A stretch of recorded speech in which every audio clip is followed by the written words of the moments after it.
Essa primeira parte, antes das questões, eu vou passar para o Vladimir Porro.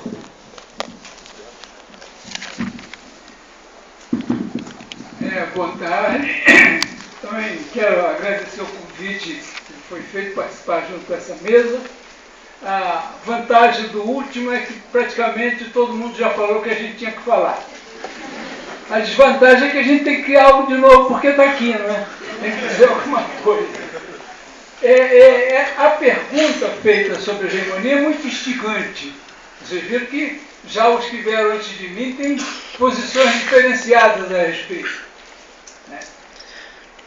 Talvez a gente tenha uma certa unidade em torno de que os prognósticos feitos sobre a China, desde que começaram as reformas em 1978, 80, em geral deram todas erradas. Então, a primeira era que a China tinha acabado o socialismo, era capitalismo puro, né?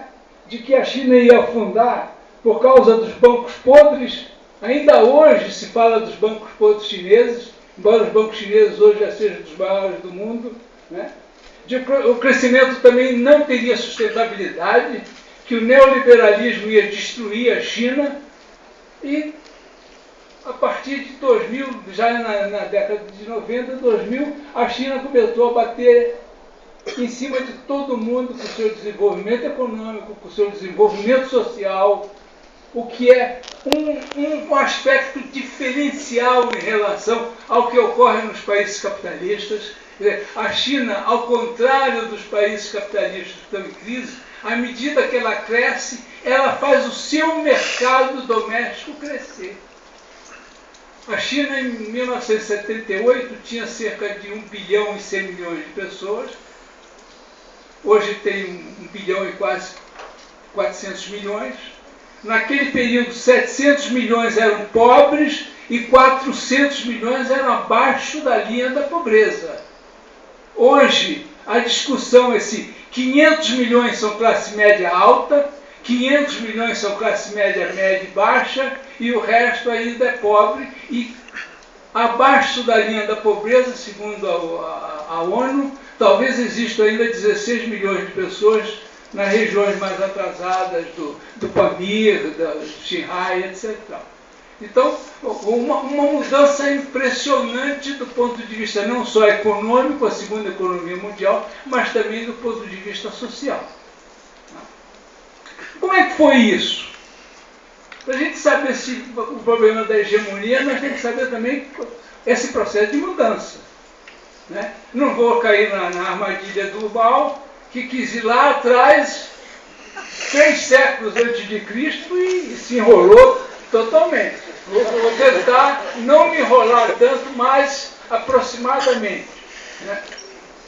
Em primeiro lugar, a China já durante a Revolução Cultural, em 1971, começa uma virada estratégica do ponto de vista político, aproveitando o fato de que ela levou em conta, que os Estados Unidos e a Europa se aproximavam rapidamente daquele patamar de desenvolvimento capitalista em que a crise seria inevitável pelo processo de desenvolvimento, não pelo processo de subdesenvolvimento. Quanto mais quanto mais avançado é o capitalismo, mais ele tende, primeiro, a reduzir a sua taxa de lucratividade. Ele aumenta a sua capacidade produtiva, aumenta a produtividade, aumenta o capital constante, mas reduz a taxa de lucratividade.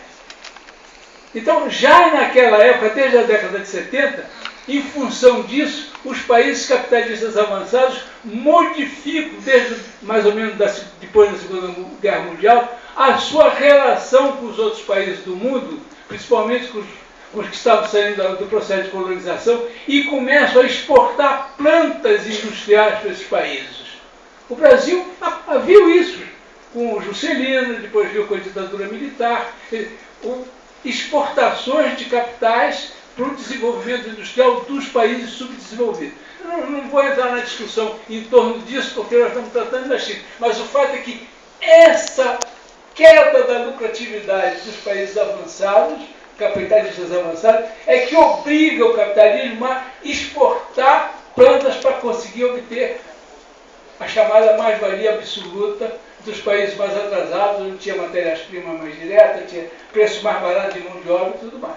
Então isso muda. Em 70, então, já em 70, os chineses fazem essa avaliação. Em pleno curso da Revolução Cultural, e se aproveitam do fato de que os Estados Unidos estavam atolados na guerra do Vietnã para negociar a paz no Vietnã, que interessava tanto os vietnamitas quanto os Estados Unidos. É quando a China, então, sai do bloqueio que o Ocidente estabeleceu com a China, contra a China desde 49, a China passa de 30 e poucos países com que ela tinha relações diplomáticas até a década de 70 para cento e tantos países. O Brasil, inclusive, foi um dos países que reatou relações ou atou relações com a China em 1974. Foi quando a China se expandiu do ponto de vista das relações diplomáticas com todos os países. Então, é aí que começa a virada da China, não em 78, começa aí. Porque a Revolução Chinesa também não foi socialista. A Revolução Chinesa, chamada de Nova Democracia, estabelecida, o programa da Nova Democracia, tinha em vista a possibilidade de não só reforma agrária, não só independência nacional, porque era preciso desatar os famosos tratados desiguais que os países capitalistas avançados exploravam a China, mas também previa uma longa unidade com a pequena burguesia, com a burguesia nacional.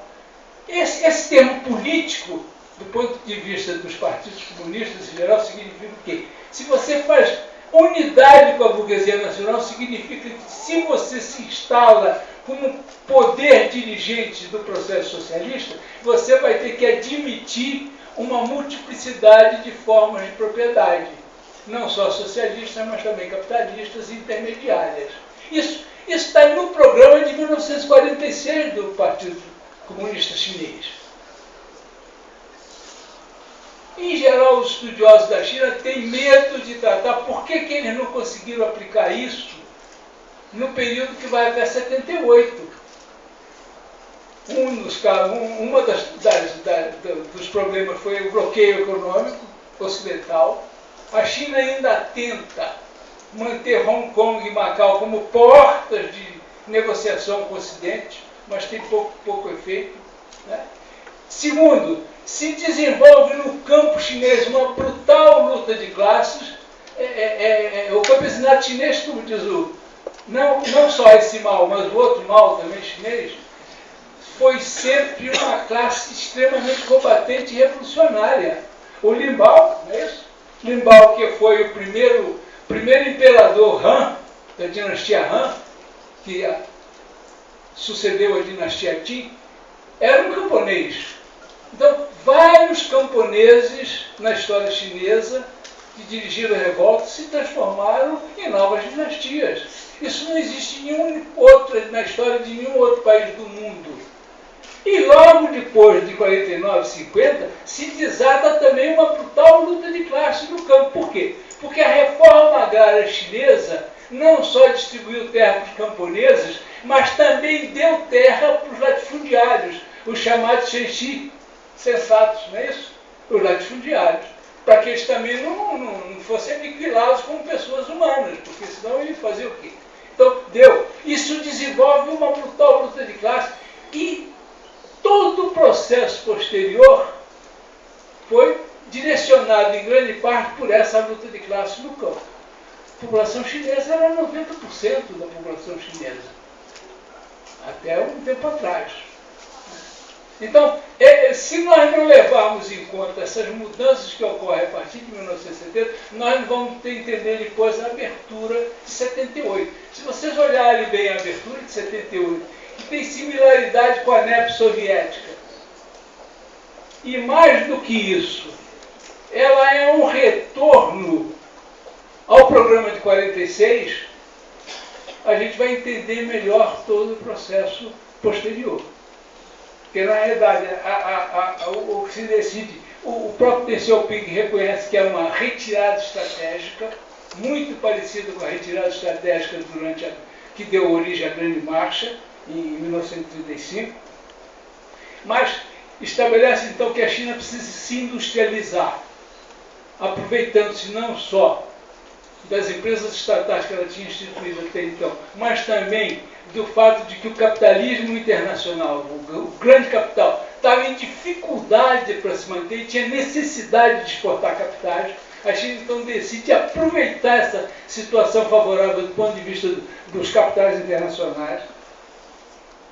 Ela estabelece então um retorno à economia de mercado, que tinha praticamente sido vedada, né?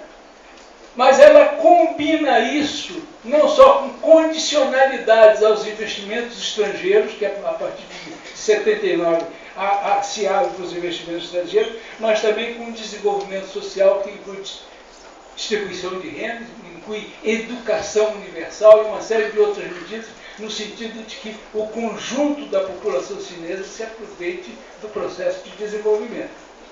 Mas, mais do que tudo, para discutir o termo hegemonismo e o termo hegemonia, a gente colocar em dúvida algumas noções em voga. A China aprendeu com os soviéticos. Você tem razão. A China viu que os soviéticos entraram numa armadilha autopalha corrida armamentista com os Estados Unidos. Isso foi uma das causas da debacle soviética. Então, desde o começo, os chineses decidiram o seguinte: nós vamos ser bombeiros do mundo, no sentido de evitar guerras, de resolver os problemas por diálogo. Então, se vocês olharem a diplomacia chinesa até o período da Revolução Cultural, vocês vão ver que é uma diplomacia não só ativa, mas berrante. Ela toda hora estava dizendo: eu estou no mundo, eu estou aí, quero disputar, etc. A partir de 78, 80, a diplomacia chinesa continua muito ativa, mas ela evita, de qualquer modo, criar problemas que possam levar à guerra, mesmo a guerras regionais. O problema da paz se transformou num problema estratégico para a China. Eles concluíram de que, se não houver paz, se nós tivermos que desenvolver os armamentos além dos 15%, nós estamos roubados. Então, eles vêm praticando uma política de evitar conflitos e, portanto, evitar lutas armadas e corrida armamentista desde então. Se vocês notarem também agora, toda a ação chinesa, se vocês olharem o G20, olharem os órgãos multilaterais, olharem tudo isso, vocês não vão ver nunca os chineses disputando a cabeça. Eles sempre colocam um dos países em desenvolvimento, apoiam o outro, mas vocês dificilmente vão ver os chineses disputando a direção do processo. Por quê? Porque eles não querem aparecer justamente como uma potência hegemônica. Ao contrário, eles vêm fazendo um esforço brutal pela multipolaridade. Vêm atuando não só com os Estados Unidos, em todas as frentes, para ver se segura o tigre. Eles têm noção clara de que os Estados Unidos são o tigre. É lógico que quando os Estados Unidos fizeram aquele negócio do avião espião, eles também não tiveram dúvida. Fizeram o avião espião descer lá em Hainan, né? Depois negociaram com os Estados Unidos o tempo todo, que os Estados Unidos queriam que eles devolvessem o avião completo, e falaram: não, nós vamos desmontar o avião. É lógico que copiaram, né? Tudo, lógico, que é isso? Lógico.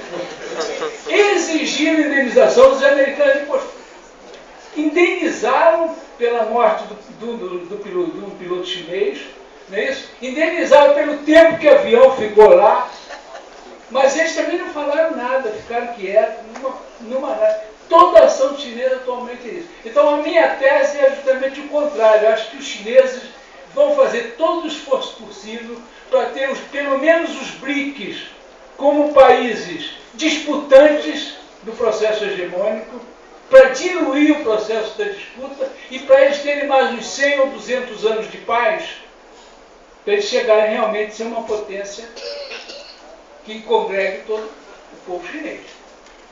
na atualidade, o plano deles para 2020 é que o piso de padrão de vida da população chinesa, o piso de padrão de vida, seja o que eles chamam medianamente abastado.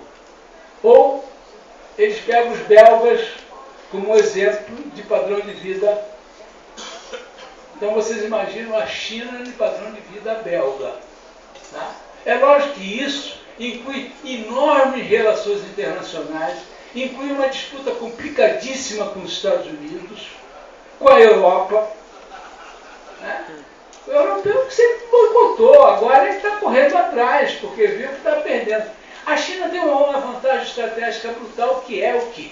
Se ela tiver uma população de 1 bilhão e 400 milhões de habitantes, com padrão belga de vida, elas têm um mercado doméstico que pode sustentar qualquer crise internacional. Ela representa um mundo. Ela tem essa vantagem. Tá? Então, se vocês verem, desde 99, desde a crise de 97, 99, a China está tentando baixar o seu ritmo de desenvolvimento para 7%. Se vocês pegarem todos os documentos deles, do período de 1997, 98, principalmente a partir de 99, é um esforço brutal para baixar o ritmo para 7%. Por quê? Porque mais de 7% estava dando problemas para os camponeses, estava dando problema com matéria-prima, estava dando problema com transporte, estava dando problema com inflação. Então, para eles, o ideal era isso. Então, quando chegou em 2008, que baixou a 8%, eu dizia para algumas pessoas, esse é o paraíso para a China, é o ideal, porque é o que eles querem, é o que eles precisam.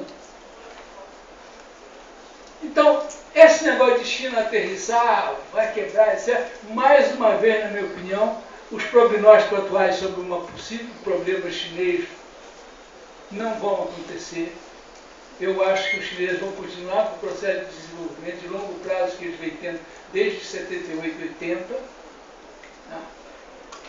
Seja do ponto de vista econômico, seja do ponto de vista ambiental. Hoje o problema mais sério é social. Os camponeses, apesar de já serem uma parte menor da população chinesa, porque hoje já inverteu a situação da China, a maior parte já é urbana e a menor parte é rural, né?